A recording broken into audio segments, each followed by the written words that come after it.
গত ৫ আগস্টের পর বাংলাদেশে বেশি হত্যাকাণ্ড হয়েছে বলে ব্রিটিশ পার্লামেন্টে যে তথ্য তুলে ধরা হয়েছে তা সঠিক নয়। বুধবার ব্রিটিশ হাই কমিশনারকে এ কথা জানিয়ে দিয়েছেন পররাষ্ট্র উপদেষ্টা মোহাম্মদ তৌহিদ হোসেন।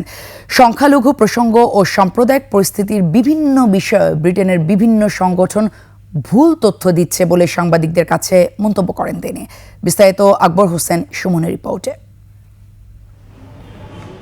নিজ দফতরে বাংলাদেশে নিযুক্ত ব্রিটিশ হাইকমিশনার সারাহ কুকের সঙ্গে বৈঠক করেন পররাষ্ট্র উপদেষ্টা তৌহিদ হোসেন।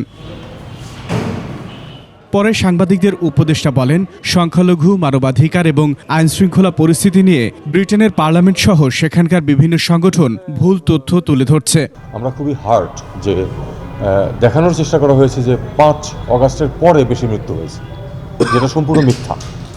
এবং ৫ আগস্টের আগের কথা বলা হয়েছে মোট ২৮০ জন, আর মোট সংখ্যা ১,০০০-এর বেশি। আমি বলেছি যে বিষয়টা মোটেই তা না। ৫ আগস্ট অথবা তারও আগে অন্তত ১,৫০০ ছেলে মেয়ে মারা গেছে।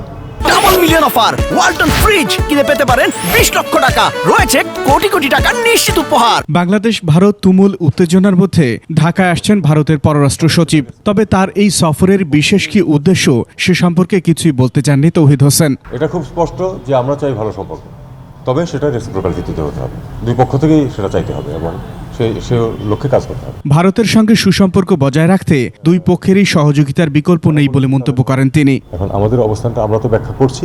আকবর হোসেন সুমন, ২১ টেলিভিশন, ঢাকা।